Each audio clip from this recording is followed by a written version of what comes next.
회동이 끝난 다음에 아침 뉴스를 보니까 상당히 좀 낯선 뉴스가 떴던데 어제 이제 한동훈 대표와 윤석열 대통령의 회동이 잘 안 된 게 확실해요. 왜냐하면 양쪽 모두 브리핑을 사실상 안 했습니다. 원래는 한동훈 대표가 국회에 와서 자기가 이렇게 얘기를 했고 윤 대통령이 이렇게 얘기를 했다라는 거 브리핑을 검토를 했었는데 한동훈 대표가 박정환 비서실장한테 이렇게 난 얘기를 했다라는 얘기만 간단히 정리를 해주고 박정아 당대표 비서실장이 나와서 한동훈 대표가 3대 요구사항이 있죠. 김건희 여사의 대외활동 중단 그리고 이 김여사 라인으로 지목된 인사들에 대한 인적 쇄신 그리고 의혹 규명을 위한 어떤 협조 이 세 가지를 얘기를 했다라는 얘기만 하고 대통령실의 입장은 뭐냐 이렇게 물어보니까 그건 대통령실에 물어봐라 이렇게 끝나면서 아침 도와 모든 뉴스가 어제 빈소회동으로 끝났다라는 식으로 결과가 나왔었는데 어제 밤에 이렇게 회동이 끝난 다음에 윤석열 대통령이 추경호 원내대표를 따로 불러서 만찬을 했다는 이야기가 있습니다. 그 자리에는 여당의 중진 의원들도 있었던 걸로 추정이 되고 있는데요. 예. 한동훈 대표와는 쌀쌀한 분위기 속에서 회동이 끝났어요.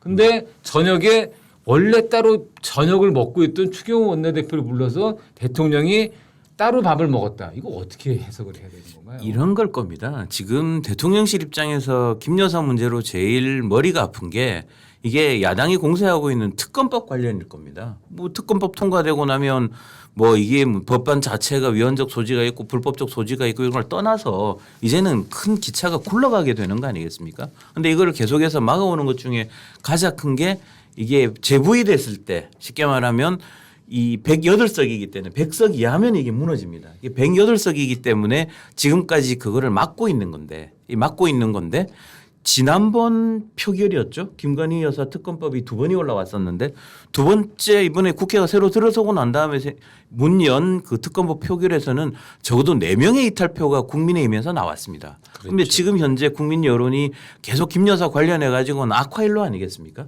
그러면은 그 다음에 특검법이 올라오게 되면 그 다음에는 누구도 이렇게 장담할 수 없다라는 거는 그냥 아주 복잡한 게 아니라 상식적으로 알 수 있는 내용입니다. 아마 그것도 대통령실에서 고민할 거고요. 근데 어제 대통령께서 말씀하신 하는 거는 야, 지금까지는 위헌적인 것을 막아줘서 의원들이 참 고맙다.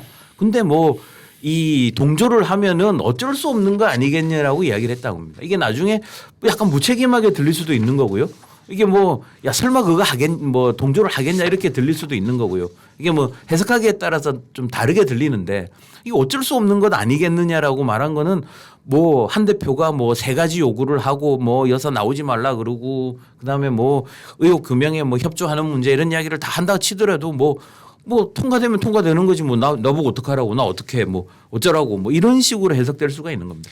예. 근데 그렇게 하고 이 원내대표를 또 불렀다라는 거는 신경 쓴다는 이야기겠죠. 실제 원내 투표결이나 왜냐하면 한 대표는 원외 인사고 실제 원내 의원들을 지휘하는 거는 그 추 원내대표니까 추 원내대표를 만났다는 거는 야, 그 나중에 특검법 표단속 이런 거 어떻게 될 것 같냐? 의원들 분위기가 어떠냐? 뭐 이런 데 대한 관심이 아니었겠냐라는 추론이 가능하지 않겠습니다. 예, 이제 오늘 이제 공개된 어떤 어제 회동에서의 한동훈 대표랑 윤석열 대통령의 대화 내용을 보면 왜 윤 대통령이 추경호 원내대표를 따로 불렀는지 약간 짐작되는 부분들이 좀 있어요. 그런 얘기를 했답니다. 김건희 여사 특검법에 대해서 한동훈 대표 이렇게 얘기를 했습니다. 내가 의원들을 설득해서 특검법을 지금까지 막아왔다. 그런데 앞으로 상황이 악화가 되면 내가 감당하지 못할까 걱정이다. 이렇게 약간 설득 아니면 약간 엄포를 놨습니다. 나 지금까지 해왔는데 앞으로는 감당 못할 것 같다. 그러니까 어떻게 좀 조치를 취해달라 이런 얘기 아니겠어요? 그래서 윤 대통령이 근데 정말 여당에 지금까지 브레이크를 걸어줘서 다행히 감사한데 앞으로 우리 의원들이 야당과 같은 입장을 취할 경우 나도 어쩔 수 없는 거 아니야 이렇게 얘기를 했다는 거예요. 이게 아까 안 의원이 얘기한 것처럼 약간 무책임한 거 아니야. 그러니까 오늘 대통령실에서 추가적인 설명을 합니다. 이건 뭐냐면 지금 이런 야당의 위헌적인 법안이 여당 의원들이 찬성할 사람이 있겠느냐. 여당 의원들을 믿는다. 이런 취지로 얘기를 했다라는 거예요. 그런데 이런 얘기를 한 다음에 바로 예정에도 없던 추경호 원내대표를 불렀다. 근데 그걸 우리가 이해할 때는 그게 좀 있습니다. 이제 여당 당대표는 여당을 전체적으로 다 총괄을 하는 거고요. 원내대표 의원들의 투표로 뽑히는 말 그대로 이 정당의 국회 업무를 총괄하는 당대표로서 어떻게 보면 당의 2인자입니다. 근데 실제 의원들의 투표 행위와 관련된 실질적인 관리를 하고 의원들을 관리하는 건 당대표가 아니라 추경호 원내대표입니다. 거기에 추경호 원내대표는 사실 한동훈 대표와 윤석열 대통령 중에 어디가 더 가깝냐? 그건 윤석열 대통령 중에 훨씬 가깝습니다. 그렇기 때문에 윤 대통령 입장에서는 더 자기 마음속에 있는 이야기를 할 수가 있는 거죠. 그렇기 때문에 불렀는데 결과적으로 보면 의원들이 봤을 때 야, 대통령이 당대표에 대해서는 저렇게 싸늘하게 대하고 원내대표와는 따로 밥을 먹었다? 의원들 입장에서 누구 말을 어느 장단에 지금 이 댄서를 쳐야 될지 헷갈릴 수밖에 없는 거예요. 게다가 어제 정말 놀라운 거는 어제 그 대통령실이 회동 직후에 언론에 배포한 사진들입니다. 여러분들 아침에 다 보셨겠지만 사진들을 보면 말이에요. 이렇게 긴 테이블입니다. 이런 긴 테이블은 사실은 무슨 회동을 하는 데 쓰는 테이블이 아니잖아요. 근데 제가 여기 앉아 있고 요 반대편에 한동훈 대표가 앉아 있고 요 옆에 정진석 비서실장이 앉아 있었습니다. 그리고 대통령의 얼굴은 매우 화가 나 있어요. 화가 나 있고 굳어 있고 한 대표는 어떻게 보면 좀 공손한 자세로 이야기를 듣고 있습니다. 저는 이 사진을 보면서 야, 대통령실에서 보통 회동 분위기 안 좋아도요. 언론에 배포하는 사진은 웃고 있는 사진들 배포하는 게 그냥 기본적인 프로토콜이에요. 근데 이거 많이 깼구나. 그리고 그래. 대통령실에서 뭔가 메시지를 주고 싶은 거구나. 저 사진이죠. 저걸 보면 무슨 생각이 듭니까? 인터넷 댓글 보니까 이런 얘기도 있어요. 검사가 피해자를 취조하는 것 같다. 옆에 변호사 앉혀놓고. 예, 변호사 앉혀놓고 이런 얘기가 드는데 김희철 의원 저 사진 보면서 어떤 생각이 듭니까? 일단 각도가 조금 좀 이렇게 양쪽이 좀 다 나오는 각도인 것이 자연스러울 것 같은데 좀 대통령 얼굴만 좀 나오고 좀 한동훈 대표 얼굴은 가려져서 좀 일단 좀 그것부터 문제가 있는 것 같습니다. 예, 그러니까 저거는 모르겠습니다. 저는 두 가지를 생각을 했는데 저런 각도로 사진을 찍고 저런 장소 자리 배치를 했다는 것 하나. 그리고 아마 수백 장의 사진을 봤을 거예요. 그중에 왜 저 사진을 골랐는가 하는 픽업을 하는 어떤 의도. 이게 있다고 보여집니다. 만약 그게 있다면 정말 치밀하게 어떻게 보면 이번 회동의 성격을 규정하고 국민들에 알리기 위한 대통령실의 목적이 있는 거고 그게 아니고 그냥 이것저것 하다가 저런 사진을 골랐다면 야, 그건 솔직히 좀 이해를 못 하겠는데 저런 사진 어떻게 보세요? 이게 그 자리 배치에 이제 정치학이라는 게 있지 않습니까? 이전에 보면 참 찾아봤어요. 예전에 물론 뭐 그 대통령과 뭐 여당 대표의 관계가 이게 뭐 어느 정도에 따라 어떻게 보느냐에 따라서 여러 가지 생각할 수 있지만 옛날에 뭐 이명박 대통령하고 박근혜 대표 때 이래 보면 온탁하게 나란히 앉습니다. 나란히 앉아서 그러니까 서로 예우를 하는 거죠. 서로 예우를 하고 아니면은 만나서 둘이 이야기하면은 마주 볼 때는 둘이 서로 마주 보는 것 이런 게 있습니다. 이전에 예를 들면 국제 무슨 정치 무대나 이런 데가 외교 무대에 가면 예전에 아베 총리 같은 경우에는 한국 특사가 왔을 때 뭐 한 자리 낮게 방석을 의자를 좀 내리를 높이를 낮게 한 게 다르게 있고요. 유치한 방법이지만. 네. 그다음에 중국 시진핑 주석 같은 경우에는 보통은 이렇게 외국에서 특사가 오면 그 나라 원수급 대우를 하기 때문에 나란히 앉는 경우가 많습니다. 그런데 저번에 한국 특사가 이렇게 왔더니 이렇게 각진데 저런 식입니다. 저런 식의 구도로 이게 무슨 홍콩 행정장관이나 뭐 마카오 행정장관이 왔을 때 옆에서 이야기를 하고 이 사람이 받아 적게 하는 어떤 그런 구도의 사진을 공개하곤 했거든요. 이번에도 이렇게 보면 뭔가를 여당 대표를 존중하고 인정한다라는 그런 느낌이 아닌 사진이거든요. 물론 뭐 아마 여권 지지자층이 볼 때도 좀 자연스럽지 않다.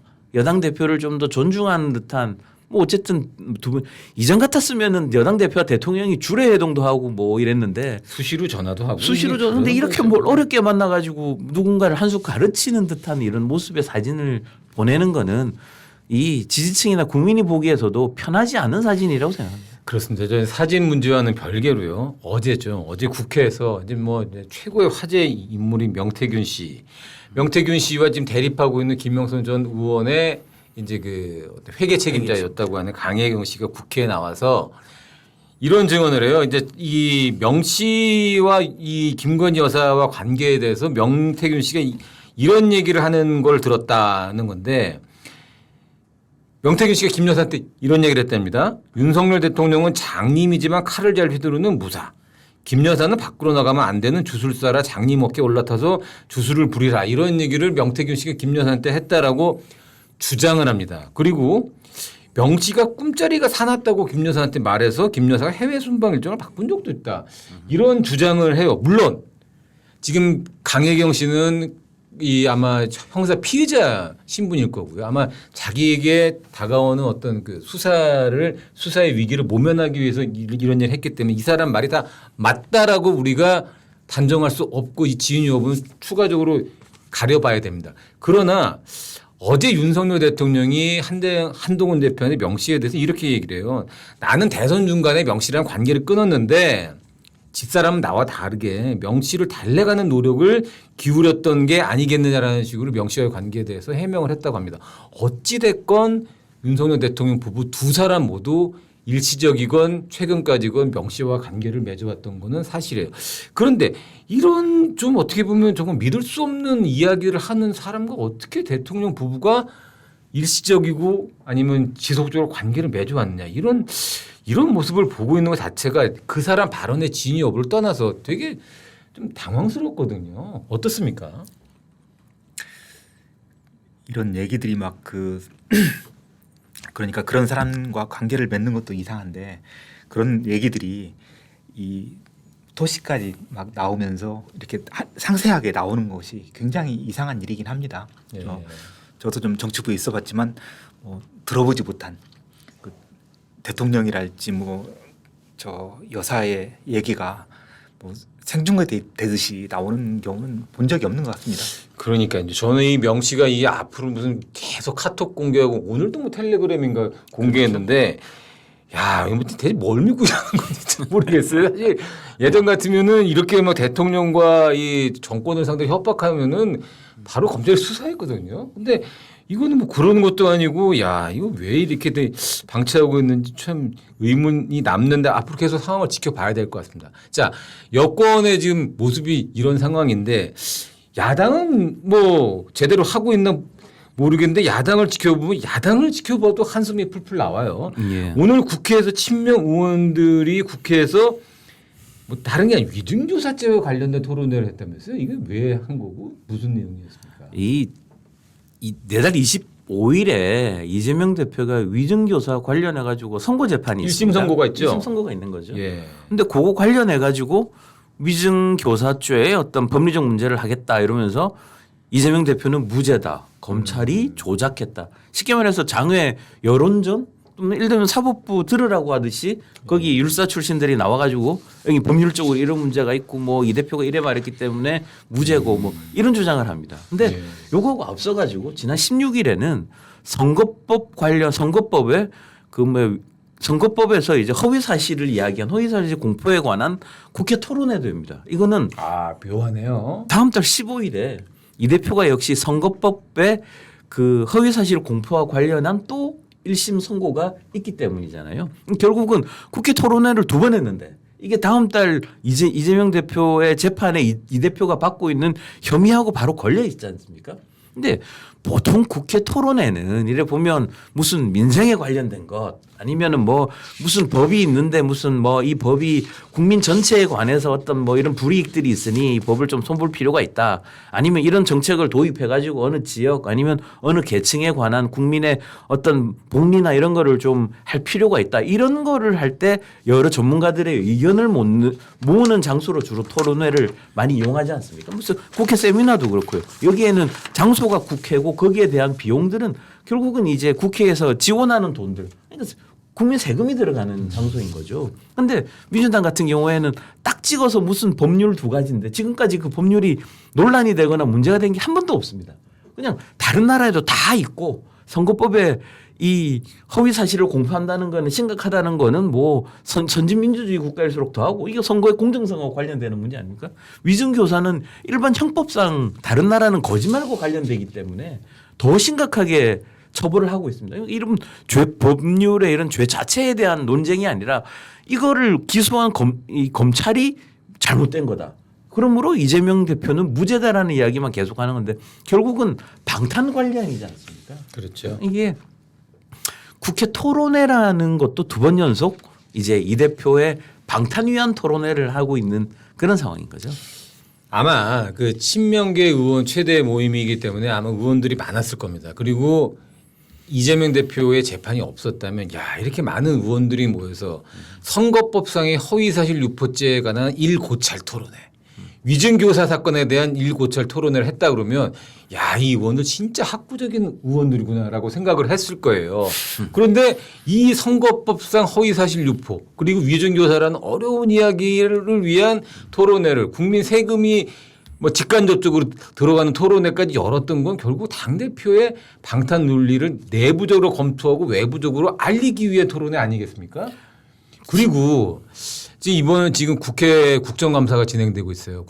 국정감사에서 법원과 검찰에 대한 국정감사는 법사위가 합니다. 근데 이 법사위에 보면 민주당에서 배치된 법사위 의원들의 상당수가 이 대표와 이 대표 주변 인사들에 대한 소위 대장동 사건, 대북송금 사건과 관련된 변론을 맡고 있었던, 과거 했었던 의원들이 법사위에 가 있어요. 이런 어떻게 보면 사건의 당사자들, 변론을 하고 있는 사람들이 이 재판을 하고 있는 판사들과 이 사건을 수사하고 있는 검사들에게 막 따지듯이 질문을 하고 공격을 한단 말이죠. 이건 명백한 이해충돌의 문제가 발생할 수 있거든요.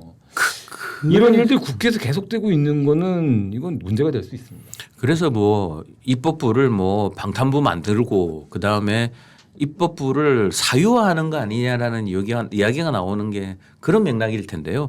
지금 하고 있는 게 제일 대표적인 게 검사 탄핵인데 네. 검사 탄핵이 이 대표 수사했던 검사 탄핵이지 않습니까? 그렇죠. 검사 4명인가 지금 탄핵을 추진하고 있고 뭐 그렇죠. 뭐 실제로 이제 네. 뭐 청문회까지 하는 것도 한 2건이 있고요. 그렇습니다. 그다음에 뭐 의원들이 대놓고 이야기하지 않지만은 극성 지지층이 있지 않습니까? 거기에서는 뭐 뭐를 내자 뭐 사법부 하는 판사 뭐 누구다 뭐 이런 실명까지 거론이 되고 있는데 결국은 재판 우리 마음에 들게 하지 않으면은 뭐 재미없을 줄 알라라는 그런 압박일 수가 있는 거죠. 그러니까 공사법 시스템이 있는 건데 사법 시스템에 대한 공격까지 지금 하고 있다고 보여지는 모습들입니다. 민주당이 최근에 의원들한테 농패딩을 준비하라 뭐 이런 얘기를 했다는데 뭐 벌써 겨울이라서 방한 대책 준비하는 겁니까? 뭐 무슨 뜻인가요? 농패딩 준비하라는 게? 저도 하나 줬으면 좋겠는데 예. 그 뭐 축구 하나요? 농패딩? 이제 뭐 다음 달부터 이제 그 시민단체라고 하죠. 좌파단체들, 친민주당 단체들이 그 김건희 여사 관련해 가지고 장외 집회를 한다고 합니다. 거기에 이제 그러니까 명목은 김건희 여사 집회 관련이라고 하지만 거기에 이제 나가겠다는 거죠. 나가서 결국 하는 이야기는 윤석열 대통령 탄핵 이야기도 나올 거고 뭐 퇴진 이야기도 나올 거고 결국은 이제 정권 흔들기 관련한 행동들의 어떤 시발점이라고 예고편이라고 보면 되는데 이 대표 재판이 딱 2개가 걸려 있습니다. 내달 15일 그다음에 25일 걸려 열흘 간격으로 굉장히 이제 어찌 보면 4월에 걸린 재판일 수 있지 않습니까? 2개를 걸고 난 다음에 총력전하는 거죠. 그렇겠네요. 총력전을 한다고 보면. 지금 다음 달 1심 선고를 앞두고 민주당은 초긴장 상태에 빠져 있고요. 어찌됐건 당의 총력을 동원해서 이 1심 재판의 결과를 이 대표한테 유리한 쪽으로 이끌어내기 위해서 당의 총력을 가동할 겁니다. 만에 하나 1심 재판이 안 좋게 나올 경우는 민주당 같은 경우는 장외 투쟁을 거세게 하면서 그리고 김건희 여사 문제에 대한 어떤 대외 투쟁을 강화를 하면서 두 가지를 대비하려 할 것입니다. 그 시작이 지금 이미 가동이 되고 있습니다. 그런 상황에서 여권의 지금 움직임이 중요한데 여권은 저렇게 분란이 나고 있으니 양쪽 다 지금 아주 경쟁적으로 누가 더 잘 못하나 이런 시합을 하고 있는 것 같아요. 이 북한군의 러시아 파병 문제입니다. 지금 북한군이 어디에 어느 전장에 투입될 것인가 이것도 하나의 관심사인데 오늘 통일부 차관이 인터뷰에서 북한군이 러시아에 파병될 지역에 대해서 구체적으로 언급을 했다면서요? 예, 그렇습니다. 그 언급한 지역이 쿠르스크 지역인데요. 쿠르스크. 예, 쿠르스크 지역인데 지금 우크라이나 전쟁 뭐 이거는 간략하게 말씀을 드리면 본래 동부 쪽에서는 러시아가 한 영토의 18% 우크라이나 영토의 한 18% 정도를 차지했어요. 맨날 나오는 무슨 돈바스, 도네스크 하는 지역인데 거기는 현재 러시아가 그 우크라이나 땅을 가지고 그 어느 정도를 점령을 하고 막바지 공세를 펴고 있는 상황인데 동부전선이죠. 동부전선에서 동부전선에서는 러시아가 굉장히 유리합니다. 그리고 그쪽에 인구 분포도 러시아인들이 더 많은 거고요. 근데 이게 우크라이나가 탈출구라고 이렇게 뒤집기 한 판으로 그 노렸던 데가 그 전체 우크라이나 모양을 보면 한 가운데쯤 위쪽 즉 러시아 땅에 쿠르스크 지역이 있는데요. 그 쿠르스크 지역을 기습을 해가지고 서울시 한 2배쯤 되는 면적을 차지를 한 상태입니다. 러시아로서는 굉장히 놀라죠. 왜냐하면 남의 땅 뺏으려다가 자기 땅을 빼앗긴 상황이니까요. 그리고 쿠르스크가 전략적으로 몇 가지 의미가 있는데 러시아 3대 원자력 발전소가 근처에 있고요. 그리고 거기가 모스크바하고 500km밖에 떨어져 있지 않은 장소입니다. 여기가 2차 대전 때도 히틀러가 쿠르스크를 참 공격해가지고 뺏은 다음에 이제 모스크바를 공격하려고 했다가 쿠르스크에서 좌절되는 지역이기도 한데요. 그러니까 전략적 요충지입니다. 근데 이거를 난데없이 방심하고 있다가 우크라이나한테 뺏긴 상태이기 때문에 러시아는 지금 쿠르스크를 탈환하기 위해서 한 2달 동안 굉장히 전력을 집중하고 있거든요. 네. 그만큼 우크라이나도 이거를 지켜야지 나중에 뭐 협상을 하든 이럴 때 거기에 유리한 칩이 되기 때문에 그걸 지키고 최소한 거기서 물러나지 않기 위해서 전력을 투입하고 있습니다. 그러니까 격전지죠. 그 격전지에 북한군의 전투병을 넣을 가능성이 높다라는 판단을 하는 거죠. 자, 격전지라는 말은 다른 식으로 풀어 얘기하면 러시아 군도 그렇고 우크라이나 군도 그렇고 사상자가 많이 나오고 있다는 얘기 아니겠습니까? 예, 그렇습니다. 자, 사상자가 많이 나오고 있으면 거기에 북한군을 투입되면 북한군도 상당히 사상자가 많이 나올 각오를 하고 거기에 투입을 할 거 아니겠습니까? 그렇습니다. 이게 뭐 어디 일각에서는 저기 뭐 그냥 보급 부대나 뭐 이런 거 아니냐 이러는데 현재 우리 정부 판단은 특수전 부대를 보냈을 때는 전투 병력이니까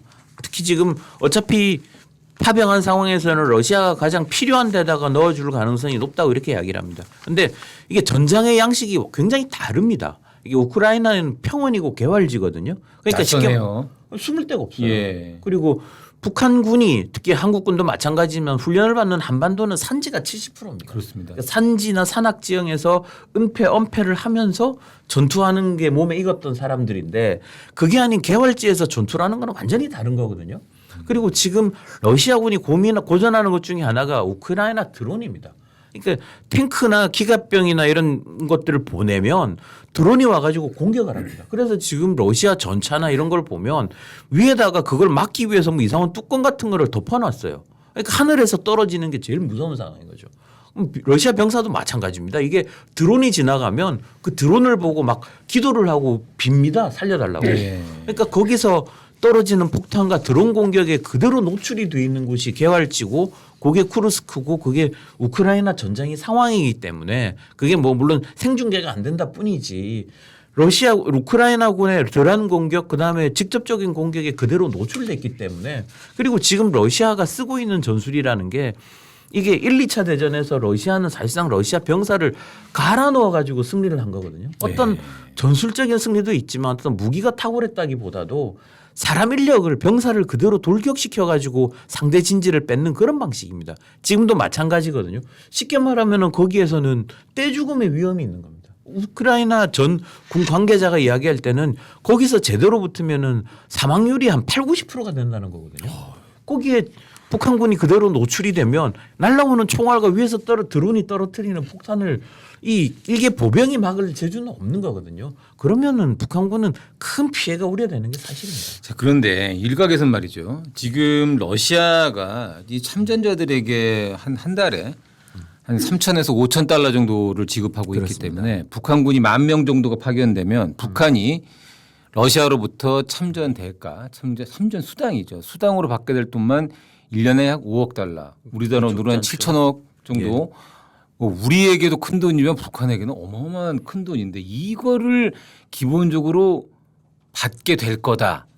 다른 뭐 군사적 기술의 뭐 이전이라든가 뭐 북러 군사 동맹의 강화 이런 뭐 아주 미래적 이야기를 떠나서 정말 당장 북한이 얻게 될 이런 5억 달러, 5억 달러의 금전적 이익 때문에 북한군을 파병했다 이런 이야기도 들리는데 그건 어떻게 된 평가라고 보십니까? 크게 김정은이 얻으려고 노리는 거는 세 가지일 겁니다. 당장에 떨어지는 거는 참전 수당 즉 머니 돈이고 두 번째는 지금 북한이 부족한 게 식량 석유지 않습니까? 근데 식량 석유는 상대적으로 러시아가 풍부합니다. 그러니까 러시아한테 식량이나 석유를 받는다는 거는 그 두 번째고요. 세 번째 이거는 뭐 따로 시간을 내서 말씀을 드리겠지만 러시아의 어떤 첨단 군사 기술, 예를 들면 위성, 그다음에 ICBM, 북한이 아직 가지지 못한 재진입 기술, 뭐 핵 추진 잠수함 이런 것들은 아직 당장 드러난 건 없습니다. 이건 아마 어음 형식이 될 가능성이 높아요. 푸틴이 이건 먼저 주고받는 것보다도 너희들이 와가지고 잘해주면 당장에 필요한 건 해주고 이것도 나중에 주겠다로 약속을 했겠죠. 미리 다 주고 난 다음에 안 보내면은 푸틴도 남는 게 아니니까. 근데 당장 필요한 현금만 생각해 보면 지금 북한이 지금 수출이나 이런 게 대부분 없잖아요. 끊겨 있거든요. 근데 북한 대외 교역의 96%를 중국하고 하고 있습니다. 근데 지금 북중 관계가 거의 최악의 수준이거든요. 그러면 어쨌든 당장 받아야 될 현금 박스가 필요한데 북중 관계 나빠지니까 뭐 물건 수출이나 이런 거 원활하지 않고요.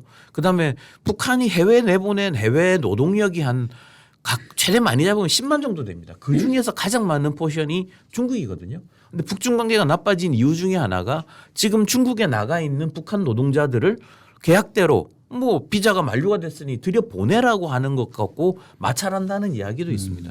그래 되면은 이 당장 들어오고 있는 현금이 마를 수밖에 없거든요. 근데 통치를 하고 뭘 하려 그러면 이게 물론 뭐 해킹으로 해가지고 그 사이버 머니를 빼낸다고도 하지만 그 사이버 머니를 현금화하는 거는 다른 이야기예요. 북한이 실제 해킹으로 무슨 코인들을 많이 가져간 건 맞는데 이거를 얼마만큼을 현금으로 바꿔서 직접 달러를 손에 들고 있느냐는 다른 이야기거든요. 불법으로 탈취한 코인을 현금화하려면 우리가 좀 시체 말로 깡을 해야 되기 때문에 중간에 수수료랑 버리는 돈이 꽤 많다고 하더라고요. 그래서 제가 듣기로는 그 깡 수수료가 한 60~70% 된대요. 그럴 겁니다. 그럼 예를 들면 한 10,000원 훔쳤는데 자기 손에 떨어지는 거는 한 3~4천 원밖에 안 되고 그것도 지금 뭐 어디서 해야 될지 활로들은 막혀 있는 상황이거든요.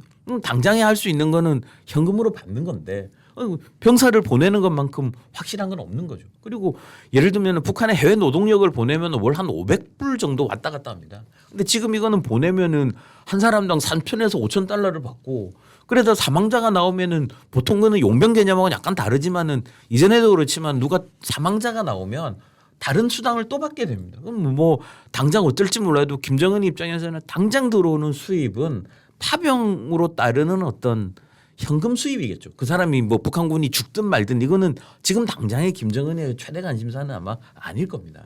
예, 그 지금 벌써 그래서 우크라이나 군 쪽에서는 소셜 미디어를 통해서 북한군에게 어떤 심리전을 편다고 해서 그러죠. 한글로 된 메시지를 발신을 하면서 북한군에게 너는 여기는 죽음의 전장이 될 거라는 식으로 어떤 겁을 주기도 하고요. 이번 북한군의 파병이 한반도에게 통일의 기회가 될 수 있다라는 뭐 이런 한글로 된 메시지까지 내놓고 있는데. 모르겠습니다. 이 국제 정세 그리고 어떤 북한군의 전략적 파병 이유 이런 걸 떠나서 김정은 정권의 유지를 위한 통치 자금 연 5천억 원, 7천억 원 정도의 돈을 위해서 10,000명 이상의 군인들을 파병해서 그들의 목숨, 소위 핏값으로 김정은 정권을 유지한다는 발상 자체가 너무 소름 돋는 일이고요. 앞으로 러시아에서 무슨 일이 벌어질지 그리고 이 파병이 한반도에 우리 한 번도 경험하지 못했던 일입니다. 북한군의 이런 대규모 전투병 파병이라는 건 북한도 그렇고 저희도 그렇고 한 번도 경험해보지 못한 일이기 때문에 이번 파병이 어떠한 안보상의 변화를 갖고 어떤 변수가 될지는 그 누구도 예측할 수가 없습니다. 그래서 저희가 계속적으로 유심히 그리고 관심을 갖고 지켜봐야 될 사안인 것 같습니다.